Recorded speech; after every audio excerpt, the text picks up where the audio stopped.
Voilà, c'est midi, c'est grand jour de chronique, un peu comme un jour de foire exceptionnel. Vos stands sont bien en place avec sur les rayons des produits diverses origines, divers univers, créations cinématographiques, disons aussi inventions scientifiques, technologiques, art de vie et puis petits services de bonheur ajoutés, il ne faut pas l'oublier. Vous trouverez donc un peu de tout et surtout assurément votre compte. Et vous retrouverez du monde inspirant comme Nguessan Kofi Jacques Olivier, ce jeune inventeur ivoirien qui comptabilise déjà 17 prix nationaux et internationaux dans ses étagères. Appelez-le avec justice, prince du charbon écologique et du cuir végétal. C'est midi au cœur du quotidien des Ivoiriens. Bonjour chers tous et bienvenue toujours avec la bonne humeur et la chaleur de ce public.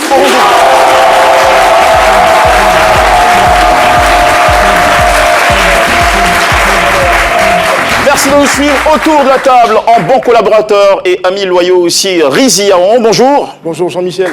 Bonne énergie, faible ce matin. Allez, à côté, elle est dans une tenue verte dont je ne saurais décrire, enfin, trouver l'appellation. Paula. C'est Paula Andrea. Paula. Bonjour et bisous. Paula, ça va? Ça va très bien, Jean-Michel. Il y a de la place aussi de ce côté. Cassandra.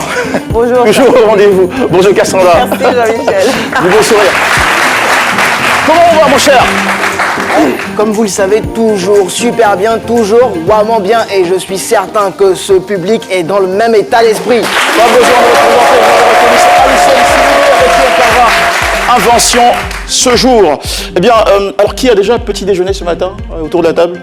Pas moi. Personne? Personne. Non, non, du tout. D'accord, ok. Mais tout de même, l'énergie est là? Oui, ça va. Ok, super. Alors, avec vous, Andrea, on va parler cinéma aujourd'hui. Cinéma aujourd'hui, Art oui. Et médias. Oui. Rizy Yaon, ça va être plutôt solidarité, société, Fait de société, charité et tout ça. proximité aussi avec les Tout à fait. Ivoiriens. Vous serez Tout au à fait. cœur de la société ivoirienne, des quartiers, des communes et tout le reste. Cassandra? Alors chez moi aujourd'hui, ce sera spécial astuce, voilà. Oui, d'accord. On va apprendre des choses. Je peux vous dire que ça va vous donner de petits frissons. Et Alison, vous décidez d'aborder. Avec moi, on va éclairer votre lanterne sur le vrai inventeur de l'ampoule. De l'ampoule, tiens, l'ampoule présente déjà dans toutes nos... Enfin, pour ceux qui ont la chance de la voir, dans toutes nos maisons. C'est donc une invention assez importante de Effectivement, l'humanité. qui depuis lors a marqué et continue de marquer notre vie, je dirais même notre quotidien. C'est bien dit. Allez, nous avons ici le bonheur d'être visités, ça n'arrive pas tous les jours, par monsieur le directeur général de la RTI. Je vous prie de le recevoir avec tous les honneurs.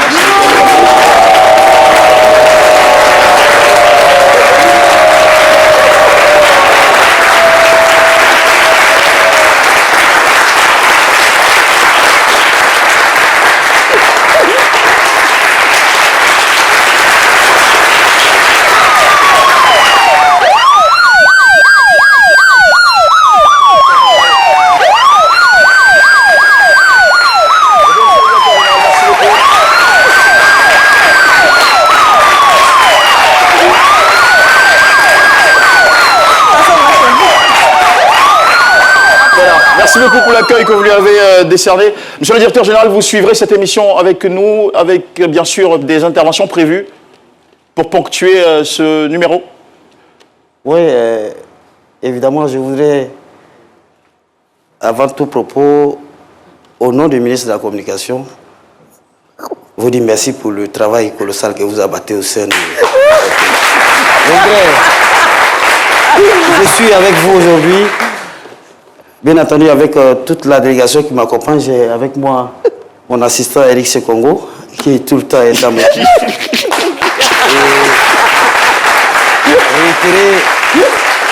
Toute l'attention de la direction générale de la RTI. Alors, j'étais avec votre responsable, j'étais avec Joseph la dernière fois dans les coulisses. Je lui ai dit, mais Joseph, cette année, tu as une jolie fille sur ton plateau. Je lui ai dit, ben, j'adore aussi les bonnes choses.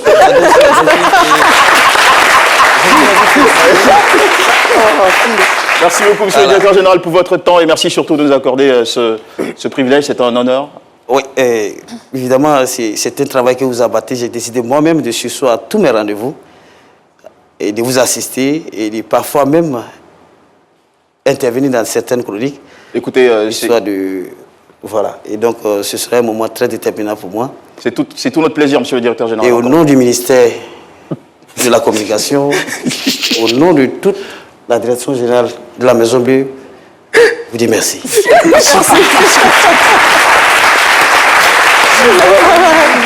Mesdames et messieurs, poursuivons cette émission. Vous savez, c'est midi, il évoquait tout à l'heure les bonnes choses. C'est midi, c'est effectivement ça, un vivier de bonnes choses, d'impact également sur les invités et le public qui nous suit. Vous le savez, c'est beaucoup de bonheur partagé. J'en veux pour preuve le passage sur notre plateau il y a en janvier 2016, c'était le 27 janvier 2016, d'un témoin jeune qui nous a tous émus, Awobile Monsourou, qui souffrait d'une hydrocéphale après son passage sur le plateau. Il va beaucoup mieux aujourd'hui, grâce à vous, bien sûr, à ces bonnes volontés qui se sont manifestées pour lui apporter du soutien ou lui porter assistance. Nous avons donc rencontré ce jeune qui nous a envoyé une vidéo, histoire de nous passer le coucou et exprimer sa gratitude. On va tout de suite vous offrir deux vidéos. D'abord celle, un extrait de son passage, ensuite la plus récente. On a suivi une opération, on a fait la rééducation.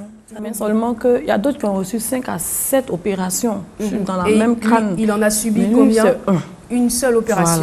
Voilà. Mais le problème, c'est que quand il pique la crise, il perd le contrôle carrément de ses membres. Oh là là. On est obligé de reprendre tout à zéro, lui refaire encore une rééducation. Ce que je demande, c'est que, je sais pas l'argent que je veux, mais je veux qu'on le suive. Parce que les traitements sont très coûteux. C'est très coûteux. Surtout les radios, les scanners, vraiment c'est trop coûteux. Donc si vous avez peut-être une prise en charge, Ce serait l'idéal. pour qu'on puisse s'occuper normalement de lui, un suivi complet, pour que vraiment il a beaucoup à donner. Par la grâce de Dieu, je dis merci d'abord à Dieu, parce que c'est par la grâce et puis par le bien de l'émission ce midi que des personnes de bonne volonté ont réagi. Et tout s'est bien passé, l'opération a été effectuée, tout s'est bien passé. Le traitement continue. Parce qu'il est encore convalescent. Maintenant, il essaie de reprendre un peu ses membres, ses articulations. Bon, l'appareil, il porte l'appareil dans la tête jusqu'en dans son dos. C'est relié de l'autre côté avec l'ancien. Non, ne baisse pas. C'est relié avec l'ancien. Donc voilà. L'appareil se trouve là. Voici l'ancien qui est là, l'appareil se trouve là. Voici les tuyaux qui descendent jusqu'en...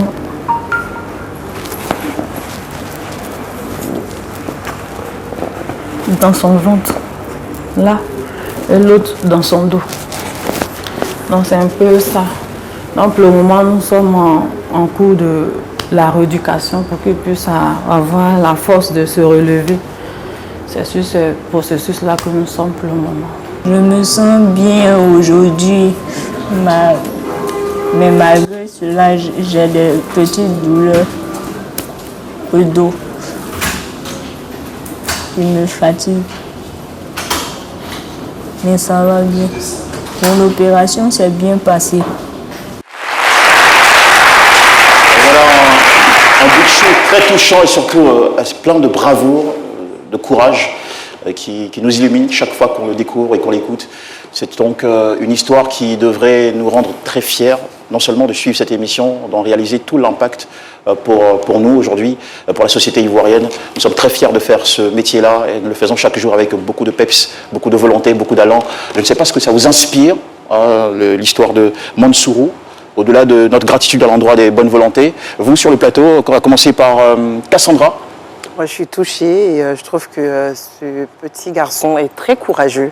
Parce qu'on entend parler, il a beaucoup d'espoir, beaucoup d'optimisme. Et puis, je trouve que vraiment, c'est... J'y remercie aussi aux personnes qui l'ont accompagné, vraiment. Et à sa maman qui est très courageuse aussi.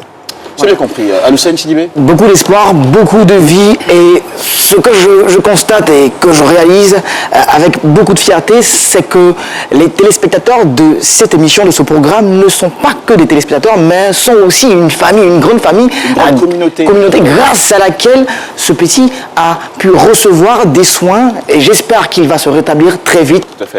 Des exemples comme ça, il y en a beaucoup. Vous allez découvrir tous les mercredis, nous aurons des témoignages, semaine après semaine.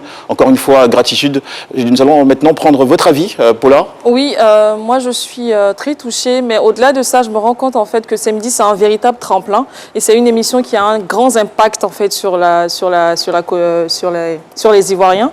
Et je remercie toutes les personnes de bonne volonté qui ont permis qu'aujourd'hui, ce petit se porte mieux. D'accord, Voilà. de bonne volonté, il n'en manque pas dans ce chaleureux pays. Riziaron, vous qui êtes sur le terrain, déjà à cet effet, cette saison, avec une mission à propos.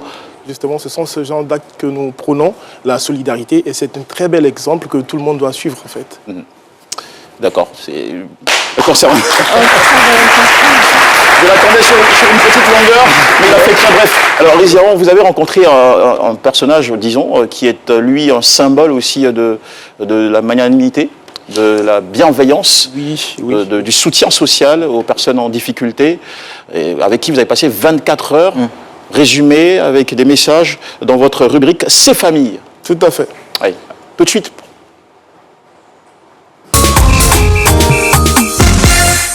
Riziaron, c'est famille. Salut à toutes et à tous, C'est famille, c'est une incursion dans les réalités sociales des Ivoiriens d'ici et de la diaspora. Alors nous avons passé une journée en compagnie de celui qu'on appelle le vagabond de la solidarité, Hassan Hayek, HH, et c'est dans cet élément.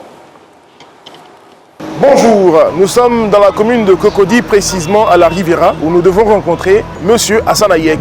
HH, comme l'appellent ses collaborateurs, est le président de l'association bénévole de Premier Secours, un groupe qui mobilise plus de 200 000 personnes sur la toile. Et toute l'équipe de ces familles a décidé de vous faire vivre une journée en compagnie du président Hassan Hayek. Allez, c'est parti! Bonjour Hassan. On dit quoi, famille? Comment ça va? Ça va nickel. D'accord. On se retrouve enfin. Oui, enfin, ça a été long, mais c'est important. Alors aujourd'hui, quel sera le programme de notre journée? Aujourd'hui, on va aller à Benjerville chez les Yavo. C'est une famille. On les avait fait sortir de la maison. D'accord. On les a fait habiter chez Séridier. Oui, et on avait retapé toute la maison. D'accord. On va aller les rendre visite. Depuis là, on n'est pas allé les rendre visite. Et après, on va faire des dons à des personnes qui ont besoin. Ils vont venir chercher leurs dons.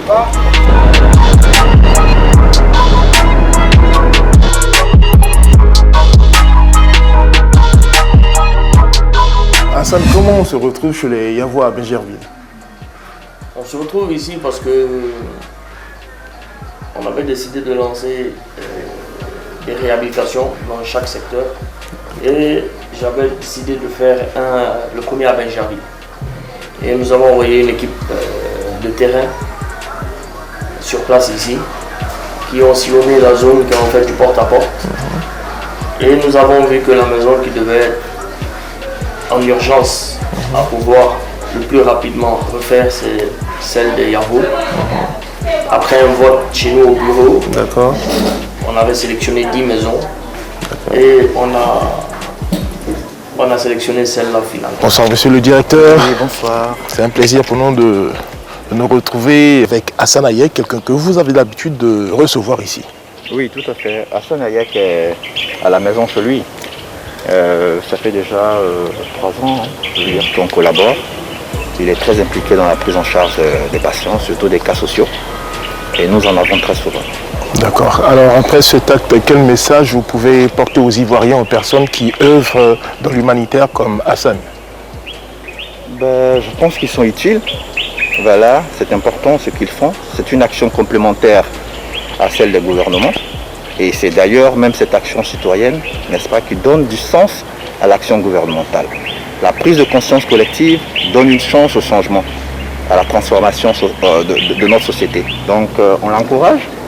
On espère qu'il fera davantage d'émules, qu'il y aura beaucoup d'Hassan Hayek, qu'il ne soit pas le seul.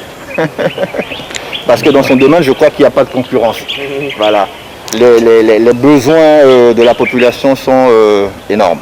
Voilà. En général, les ressources sont toujours limitées, mais les besoins sont énormes. C'était une journée en compagnie de Hassan, le vagabond de la charité. Et on espère que cet exemple vous servira pour la suite. Sur ce, on se dit au revoir. Allez Hassan. Allez, à plus. Bye bye. On est ensemble. Allez.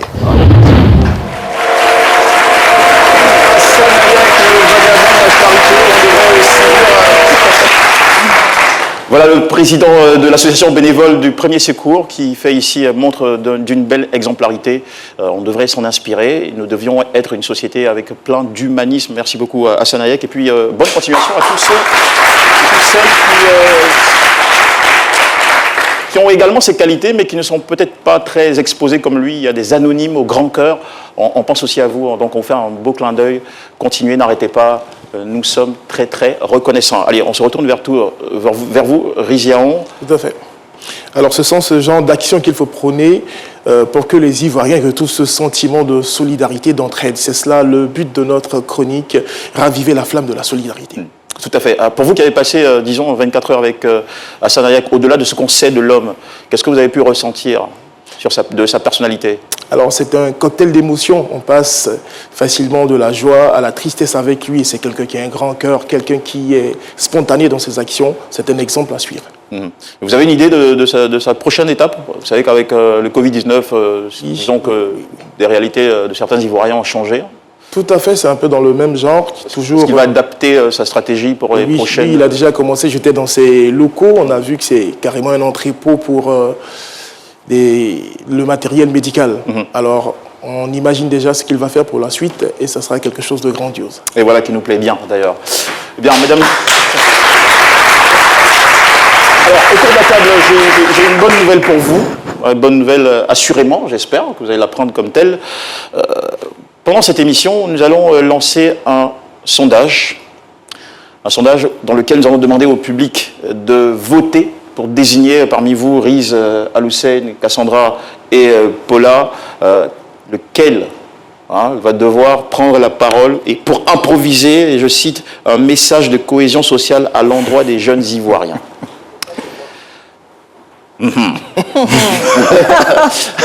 Alors, il va falloir déjà commencer à préparer vos ménages et votre discours, parce que ça va tomber sur l'un d'entre vous, on ne sait qui. C'est le public qui va décider par vote, et c'est notre cher ami Paulus Agathon qui va s'en charger.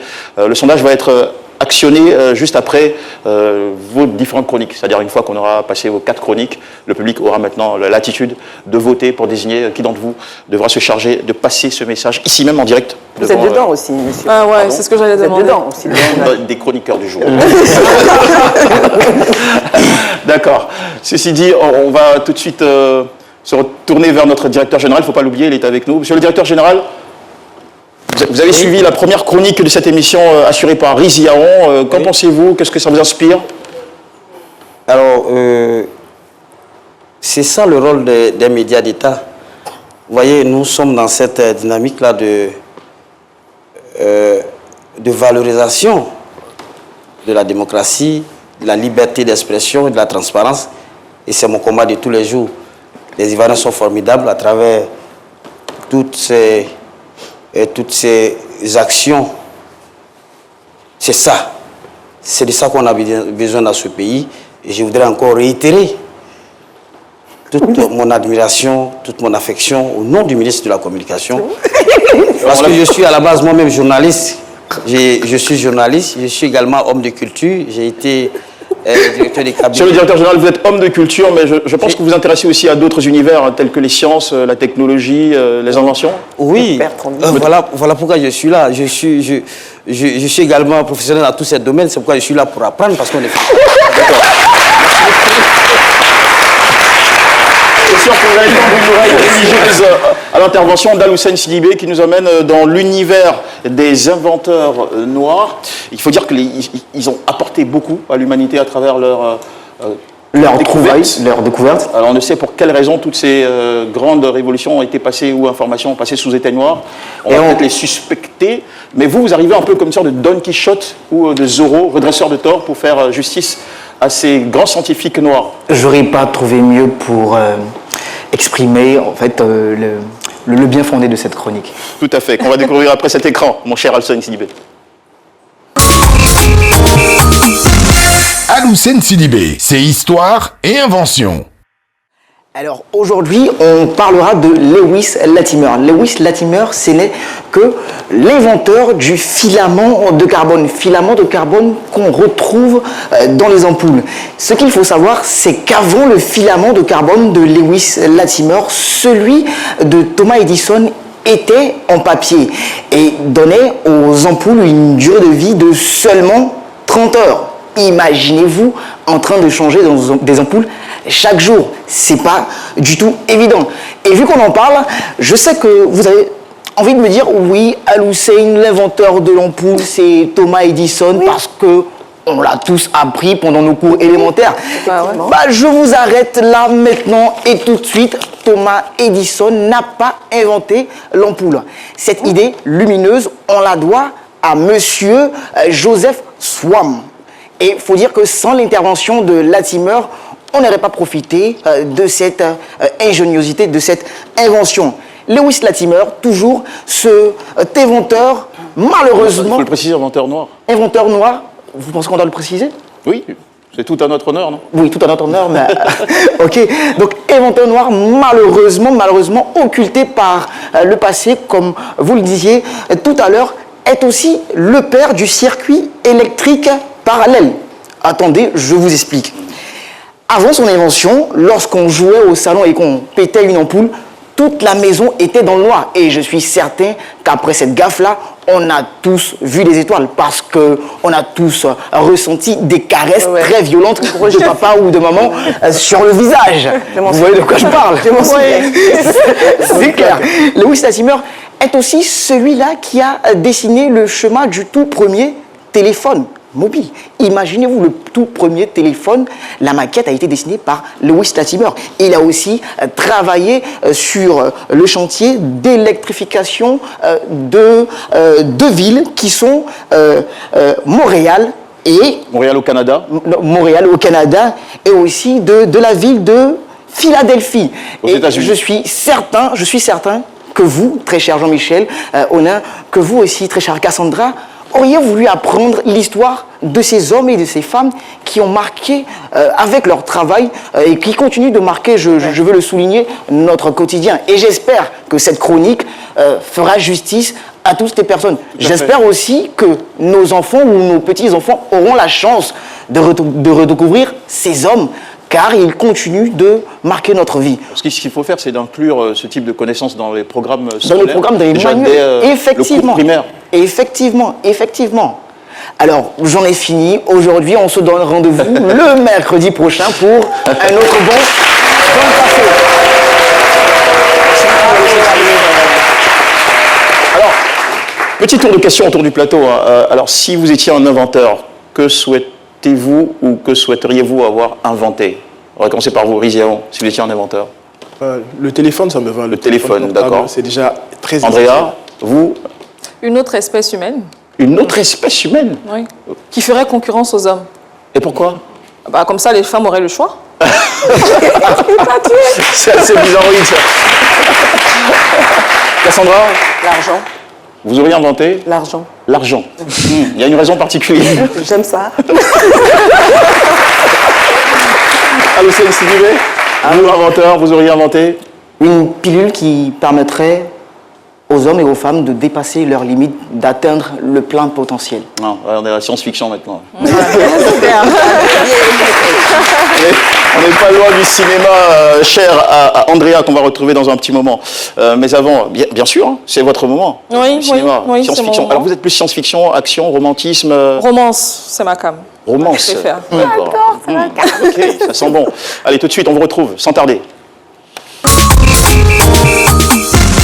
Paula Gouré, c'est ciné, c'est média. Bonjour à tous, bonjour cher public. Aujourd'hui, je commence ma chronique avec une très mauvaise nouvelle. En effet, depuis le 10 octobre dernier, le cinéma ivoirien est en deuil. Nous avons perdu Philomène Dali, une jeune actrice ivoirienne plus connue sous le sobriquet de Aldina Sasso. Elle a été retrouvée chez elle morte et tout porte à croire que c'est un assassinat parce qu'on l'a retrouvée ligotée, bâillonnée, gisant dans son sang. Et le week-end dernier a eu lieu son inhumation. Elle a été inhumée à Zézi Bekou, j'espère que je prononce bien, sous-préfecture de Ouragayo. Voilà, et jusqu'alors, on n'a pas encore retrouvé son assassin, mais l'enquête suit son cours. Face à cela, certains acteurs et réalisateurs tels que Franck Vleilly, Olivier Koné, Ephraim Oka ou encore Jimmy Coy ont lancé un hashtag sur les réseaux sociaux pour demander justice pour Aldina Sasso et ils espèrent que cela pourra faire bouger les choses. Je tiens à vous rappeler que l'actrice a été découverte dans la série à succès Les coups de la vie série dans laquelle elle a joué le rôle de Ama dans l'histoire de Baba Dongo. Elle est ensuite apparue dans la série Ma Grande Famille, où elle a joué le rôle d'une révénante. Voilà. Face à cette situation aussi terrible, l'équipe de C'est Midi, par ma voix, souhaite présenter ses sincères condoléances à la famille. Voilà, on a pour coutume de dire qu'un artiste ne meurt jamais. Donc Philomène demeure en nous à travers ses œuvres et puis que son âme repose en paix. Voilà. Merci beaucoup pour cet hommage. Ce n'est pas tout. Ce n'est pas tout, il y a encore une autre nouvelle, bonne ou mauvaise? Bonne quand même. Bonne? Oui. Rassurante? Rassurante. D'accord. Merci pour le mot. La toile s'est beaucoup inquiétée ces derniers jours. Justement, au suite sujet. à une photo. Une photo de notre aîné, Boïri Michel, qui d'ailleurs est l'oncle de notre défunte, Philomène Dali. Il y a une photo de notre aîné qui est apparue sur les réseaux sociaux. Une photo où il apparaissait très amaigri.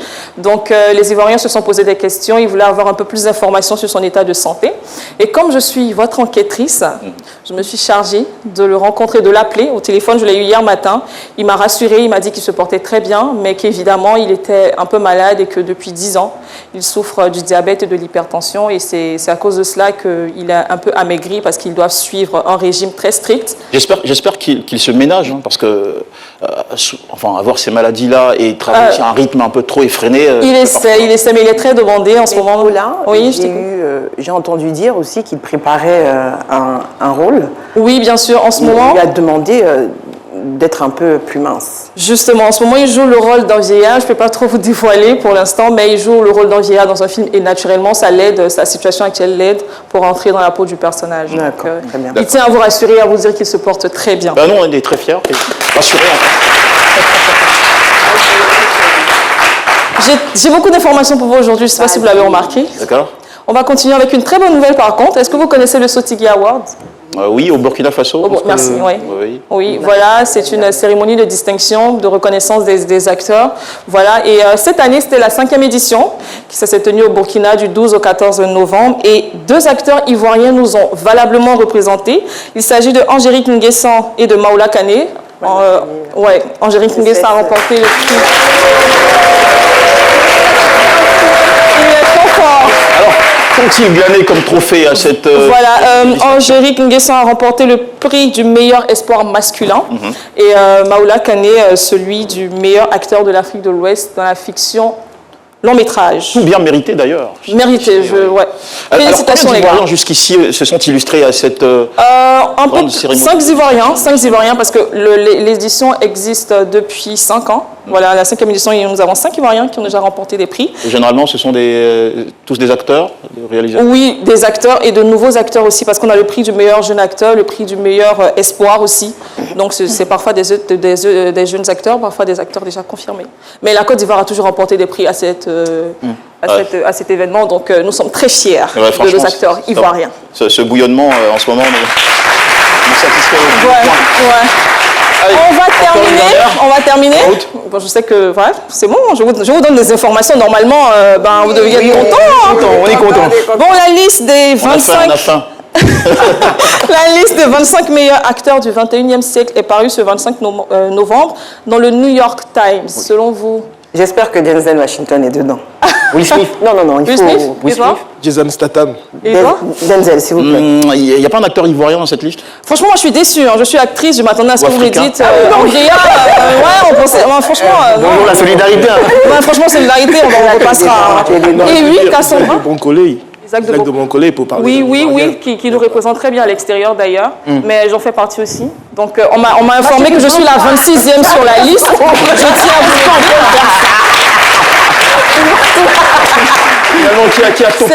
c'est Cassandra qui a raison, Denzel Washington qui a surclassé tous les autres. On a dans la liste Nicole Kidman, Viola Davis, Joaquin Phoenix ou encore Michael B. Jordan. La liste a été faite par 2 journalistes, Manola Dargis et Anthony Olivier, qui ont tenu à prévenir et à nous dire que cette distinction a été faite de façon arbitraire. D'accord, donc tant mieux. De toute façon, Denzel Washington, on l'aime. Ouais, il est trop fort. Ça ne changera jamais. Non, ça va, on peut être content. Je termine pour dire qu'on se retrouve la semaine prochaine. Il y aura moins de blabla. Je serai sur le terrain, dans les coulisses d'un grand événement. Donc, restez scotchés. À mercredi prochain. On vous attend, on vous espère, ma chère Paula. Au revoir. Eh bien, n'oubliez pas, chers amis du public, chers amis sur la toile, de vous préparer à voter, parce que je pense qu'il ne reste plus que Cassandra et... C'est Cassandra. Cassandra. Et Cassandra. Donc, juste après Cassandra, nous allons ouvrir les votes et vous nous direz qui de ces 4 chroniqueurs du jour devra passer ici même en direct un message de cohésion sociale à l'endroit des jeunes Ivoiriens. On va noter ça. Ouais. On se retrouve juste après ça, c'est la pub sur RTI1. C'est midi, revient. Les premiers gestes du matin sont essentiels pour bien démarrer la journée. L'eau minérale naturelle Assini participe à votre équilibre et vous maintient en pleine forme. Tout au long de vos journées de travail, Assini est à votre portée. Assini fait partie de vos moments de partage avec vos amis. Assini partage vos instants de complicité en famille. Au sport, au bureau, entre amis ou en famille, l'eau minérale naturelle Assini est présente et partage vos instants de vie. Un produit NBC. Vous suivez bel et bien l'émission au cœur du quotidien des Ivoiriens, c'est midi sur RTI1. Merci d'être de retour. Nous avons beaucoup de plaisir à vous la présenter. Cette émission, les femmes, vous êtes sublimes. Merci. Vous nous énivrez, vous nous perdez parfois. Tellement vous nous séduisez. On vous aime. Mais attention, il y a des petites choses auxquelles il faut prendre garde, n'est-ce pas, Cassandra? Oui, Jean-Michel. Cassandra Samoa, c'est à savoir. C'est à savoir, aujourd'hui, j'ai décidé de vous parler d'une astuce. Comment combattre les mauvaises odeurs au niveau intime? On rappelle que les parties intimes abritent naturellement des micro-organismes qui composent ce qu'on appelle la flore vaginale. Tout changement dans l'équilibre de ces micro-organismes peuvent créer des mauvaises odeurs. La lactobacille est une bactérie qui a pour mission de protéger contre les mauvaises bactéries. Il y a 2 causes. Oui, Jean-Michel. Déjà, c'est quoi cette image qui affiche La lactobacille, c'est un genre de bactérie. Ok, d'accord. D'accord, présent dans l'appareil génital. J'avais jamais vu ça, donc... D'accord, on continue. Les 2 causes fréquentes pouvant provoquer des mauvaises odeurs, c'est soit une infection bactérienne ou soit la multiplication d'une bactérie qu'on appelle Gardnerella vaginalis. Elle est présente dans toutes les parties intimes. Alors, dès que cette bactérie prend le dessus sur toutes les autres bactéries, elle peut créer une odeur dite nauséabonde, comparable à du poisson pourri. Mesdames et messieurs, je m'excuse, il est midi et je rentre dans le vif du sujet, mais les hommes se plaignent. Alors, une des solutions que j'ai retenues pour vous aujourd'hui est de faire votre toilette, mesdames, avec un peu de bicarbonate de soude. Vous prenez une cuillère à café de bicarbonate de soude, vous la mettez dans un peu d'eau et vous faites votre toilette avec. Vous répétez il n'y a pas d'irritation? Mais Cassandra, ouais. Alors, je vous en prie, madame. Non, enfin, généralement, les gynécologues disent qu'il ne faut pas mettre un engin, quelque chose dans l'appareil génital parce qu'il est censé se nettoyer seul. Une substance, je crois. Non, mais une substance. Enfin, parce que ça, le bicarbonate, tu me parles, c'est fort. Enfin, c'est très fort, le bicarbonate. Dis donc. Non, mais c'est trop fort. On est d'accord. Et généralement, les gynécologues disent que l'appareil se nettoie seul. Moi, je pense que c'est mieux d'aller voir un docteur plutôt que de mettre Là, on est devant un fait. On a une fille ou une femme qui a malheureusement des odeurs pas très accueillantes. Oui. Donc, qu'est-ce qu'il faut faire? Aller voir le gynécologue, par exemple. Alors, j'en viens. Alors moi, j'ai déjà entendu parler du citron. Moi, je parle de ce que je connais. Moi, je sais. C'est un conseil de grand-mère, c'est un conseil scientifique, c'est un conseil de grand-mère. D'accord. C'est ça. Alors moi, je parle de ce que je connais, d'accord? Mettre un peu de bicarbonate de soude. Le bicarbonate de soude va rétablir le pH, d'accord? Et ensuite, ça va empêcher d'avoir des mauvaises odeurs à répétition. Mais si vous avez des irritations, des démangeaisons, c'est vrai, Paula, il faut aller voir un médecin, il faut aller voir le gynécologue. Voilà, moi, je donne juste une petite astuce efficace. En attendant d'arriver chez le gynécologue. Voilà, pour enlever les petites odeurs, c'est pas bon. Et l'efficacité est constatée au bout de combien de temps, de façon moyenne ou générale? Personnellement, au bout d'1 à 2 semaines. Vous voyez. Personnellement? Oui, mais je parle de ce que je connais. Ah d'accord, on a compris. Merci beaucoup. Alors, merci beaucoup Cassandra pour votre franchise, on a apprécié. Allez, mesdames et messieurs, il est maintenant l'heure du vote. Voilà, les votes sont ouverts sur la page Facebook de l'émission. Vous pouvez maintenant désigner, après avoir entendu nos 4 chroniqueurs du jour, désigner qui vous voulez voir passer un message de cohésion sociale à l'endroit des jeunes Ivoiriens. Ceci dit, nous allons recevoir, je pense sans tarder, Paulus Agathon qui va prendre la place d'Al Hussein. Paulus Agathon, c'est midi, répond à vos questions. Bonjour Paulus. Bonjour Jean-Michel, bonjour à toutes, bonjour à tous. Bonjour. Alors, qu'avez-vous pour nous ce jour? C'est midi répond à vos questions. Cette saison, on a dit que ça allait être des termes généralisés et variés. À cet effet, nous avons permis aux internautes de nous envoyer les différentes questions qu'il est turlupine, voilà, qu'il est taraude ou comme on dirait dans le jargon ivoirien qu'il est fatigué. Alors, nous avons retenu la question de Brahima Bamba qui dit comment et sur quel doigt porter nos bagues? Ouais, parce que c'est très souvent que dans nos différentes balades, on rencontre des gens qui ont des bagues un peu sur tous les doigts. Pourtant, chaque bague sur un doigt spécifique a une signification. Mais déjà, on va partir des différentes mains. On a la main droite qui est la main qui permet d'affirmer sa décision, la main qui impose, on va dire, sa vision du monde. Et on a la main gauche qui représente un peu celle de l'esprit, celle du mental. En ce qui concerne les différents doigts, nous avons naturellement le pouce, l'index, le doigt central qui est le majeur, on a ensuite l'annulaire et le petit doigt qui est l'auriculaire. Au niveau des bagues, on a sur le petit doigt, voilà, comme vous pouvez le constater sur la première image, le petit doigt, il est destiné aux bagues qu'on appelle les chevalières. Ce sont ces grosses bagues avec des motifs bien visibles. Et les chevalières, en fait, quand on remonte dans les temps anciens, c'est des bagues que portaient les rois ou la noblesse et qui étaient très souvent utilisées pour, en guise de sceau ou de tampon, voilà, pour signer différents documents. Quand on arrive à l'annulaire, qui est la deuxième image en haut, l'annulaire, en fait, il va permettre d'afficher, sinon d'affirmer le statut matrimonial. Ainsi, si vous êtes fiancé, vous aurez une bague sur l'annulaire droit. Si vous êtes marié, vous aurez une bague sur l'annulaire gauche. Voilà. Donc là, les bagues sont un peu sobres. Si vous portez une bague avec des motifs ou différentes couleurs, ne soyez pas surpris qu'on vous fasse la cour parce que ça veut absolument montrer aucun engagement. Voilà. Pour s'intéresser au majeur, qui est le doigt central, donc la troisième image en haut, le majeur, en fait, une bague sur ce doigt a peu de sens, mais dans certaines régions, dans certaines cultures, elle montre une certaine appartenance culturelle. Ainsi, en Afrique, si on devrait porter une bague sur le majeur, ça sera certainement une bague de protection, voilà, comme on voit dans certaines cultures. Pour ce qui est de l'index, voilà, l'index, la première image en bas, donc sur la deuxième ligne, l'index, comme le majeur, il n'a pas grande signification. Mais dans certaines cultures, on pourrait porter des bagues pour montrer une appartenance à une certaine famille ou à une certaine communauté. Parce que dans certaines familles qui ont des renommées, il y a des bagues qui sont réalisées et ces bagues-là, on pourrait les porter sur l'index. D'accord. Pour terminer, le pouce. Le pouce, en fait, c'est déjà très rare de voir des hommes qui ont des bagues au pouce, mais le pouce... je pense que parfois pour faire chic, il y en a qui... Oui, alors ceux qui en portent, en fait, il y a la première raison, c'est soit parce qu'ils ont déjà les autres mains qui sont remplies, et l'autre raison, sinon la raison principale pour laquelle on pourrait porter une bague au pouce, c'est histoire de montrer notre influence, notre puissance, notre richesse, notre état d'esprit. Voilà.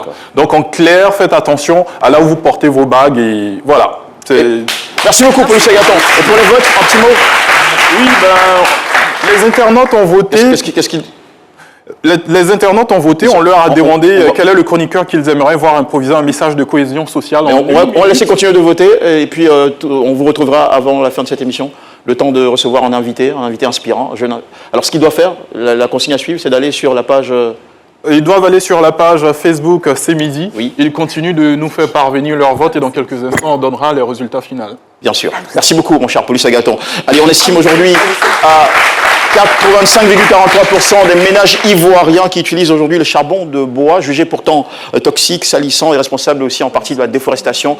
Lui, il a eu l'idée lumineuse de récupérer des déchets alimentaires et agricoles pour produire du charbon écologique. Comment ça fonctionne? Et plus de détails encore, voici notre plaisir maintenant de recevoir ici ce jeune inventeur ivoirien, exemplaire, bien sûr, Nguessan Kofi Jacques-Olivier, sous vos applaudissements. Je passe à C'est Midi. Nguessan Kofi Jacques-Olivier, bonjour. Bonjour Jean-Michel. Merci de nous avoir rejoints. On va dire que vous êtes éco-conscient, aussi éco-responsable dans votre démarche. Alors le charbon écologique, qu'est-ce que c'est, pour commencer?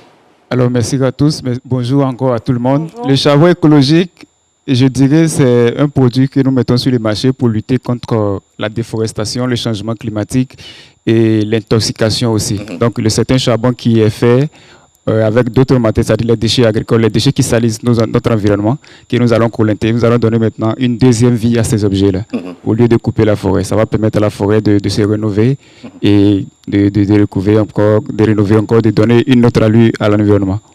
Et en général, où est-ce que vous collectez ces déchets? Nous collectons les déchets partout, dans les familles, dans les caniveaux, dans les marchés, dans les poubelles, partout là où il y a les déchets. D'accord. Alors, est-ce que aujourd'hui vous avez un marché local pour ces produits, ce charbon écologique que vous développez? Oui, évidemment, évidemment. Il faut dire que les Ivoiriens sont fatigués des effets de la déforestation et donc ont besoin du nouveau. Le charbon de bois est toxique, tout le monde est conscient. Donc, apporter un nouveau produit qui d'abord ne salit pas et ne produit pas de fumée, qui remplace valablement le charbon de bois et les bouteilles de gaz, c'est encore accueillant. Donc, nous avons le marché, nous avons juste... on dirait qu'on n'a pas la capacité de produire ce que l'on demande. D'accord. Vous êtes à la tête d'une entreprise qui produit ce charbon écologique, et qui s'appelle comment déjà? Tigrossi. D'accord. Tigro, qui est une entreprise qui est subdivisée en 3 départements. C'est le 2e département qui produit le charbon écologique. Ok. Au-delà de ça, du charbon écologique? Au-delà de ça, nous utilisons les feuilles d'ananas, c'est-à-dire venir au secours maintenant des animaux. Nous allons utiliser les feuilles d'ananas pour faire des cuirs.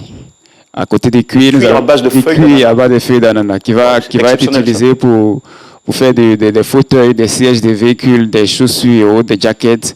Et à côté de ça, nous allons utiliser maintenant ces feuilles d'ananas qu'on fait des tissus. Les tissus qui peuvent être remplacés, qui viennent faire un costume évidemment. Et puis les ça, c'est brillant. Franchement, bravo. Est-ce que vous avez un message à passer aux Ivoiriens à l'effet de tout ce que vous faites aujourd'hui? Oui, évidemment. Je dirais que j'ai 2 messages. Mon premier message va à l'endroit de nos gouvernants, que ce soit au gouvernement, que ce soit aux maires. Aux décideurs? Aux décideurs, d'accord. Le combat, il est noble. Nous sommes conscients des effets de la déforestation, du changement climatique, du réchauffement. Non seulement notre produit, certes, c'est une entreprise qui, en vendant, se fait de l'argent, mais derrière, il y a un bon combat. Effectivement. Donc, leur soutien, leur, je dirais, appui, accompagnement, nous fera du bien, non seulement, mais fera du bien à la nation. Effectivement, à la société. Et aux Ivoiriens, très rapidement? Aux Ivoiriens, très rapidement, c'est de venir nous appuyer pour qu'on puisse développer le business. Et d'adopter aussi ces produits qui sont évidemment friendly pour l'environnement. Merci beaucoup à vous, monsieur le directeur général de Piegro CI et puis inventeur, avec déjà combien? 17 prix, c'est ça, hein, 17 prix nationaux? Environ une dizaine. Une dizaine, ouais. C'est à féliciter. Voilà, chaque mercredi, on en recevra comme ça. Restez avec nous. On part pour une coupure pub et on revient découvrir qui des chroniqueurs de ce jour devra passer enfin ce message de cohésion nationale tant attendu. Merci de nous suivre en direct sur RTI1. Cher public sur la toile, vous avez voté suite au sondage lancé par Paulus Agathon, on fait la production. Et finalement, résultat. Michel, tout à l'heure, je disais des résultats finaux, mais des résultats finaux, je ne suis pas trop sûr que ça se dit, on va dire. On en fait un résultat définitif. Voilà. Ce métier. Et donc, le résultat définitif, les internautes ont désigné Aloussène pour adresser. Aloussène Sidibé, revenez rapidement et faites face à la nation. Adressez en 1 minute un message de cohésion sociale aux jeunes. Je sais que vous m'aimez, mais fallait pas le faire, sincèrement. Alors, message de cohésion à l'endroit des jeunes. Chers jeunes, vous le savez, on adore notre pays. Vous le savez, on est passé par tellement de péripéties qu'on n'a pas forcément envie de revivre. Alors, soyez conscients, la main sur le cœur, la vision loin dans le futur et restons en paix pour le bonheur de notre pays. Ouais. Merci. Merci beaucoup. Merci beaucoup, Michel. C'est pas facile de faire des discours. C'est pas du tout facile. D'accord. Allez, le directeur général de la RTI, c'est un habitué, il en tient des réunions ici et là, un peu partout. Un homme très occupé qui nous a accordé du temps aujourd'hui. Monsieur le directeur général, le dernier message, ça va être le vôtre. Nous remercions déjà avant vous les amis de Jean-Michel, le fan club C'est Midi. Nous souhaitons un joyeux anniversaire à monsieur Traoré Ahmed aux États-Unis, dans l'état du Wisconsin, qui nous suit. C'est un fan de l'émission, un mordu. On vous embrasse tous, mesdames et messieurs. Et pour finir, on va maintenant suivre le directeur général qui a son adresse de clôture. Alors, je voudrais... Plus qu'une minute, monsieur le directeur général. Oui, mais je vais plus vite. Alors, je voudrais vous remercier. C'est un contenu très attrayant. J'ai appris beaucoup de choses. Avec la demoiselle, je ne savais pas que l'homme était producteur de poissons pourris ou des odeurs. Bon, j'ai appris beaucoup de choses. De toute façon, je me calpais, j'ai pris bonne note. Merci à vous, merci à toutes les... J'ai dit à Joseph que je ferai tout pour vous mettre dans de bonnes conditions pour que cette aventure aille très très loin. Merci beaucoup, monsieur le directeur général, et merci aussi à vous de nous avoir suivis. Très très bonne journée sur RTI1. Demain, Caroline Da Silva prendra le relais jusqu'au bout de la semaine. Nous vous souhaitons beaucoup de bonheur et merci le public. On vous embrasse. Plein de bonheur.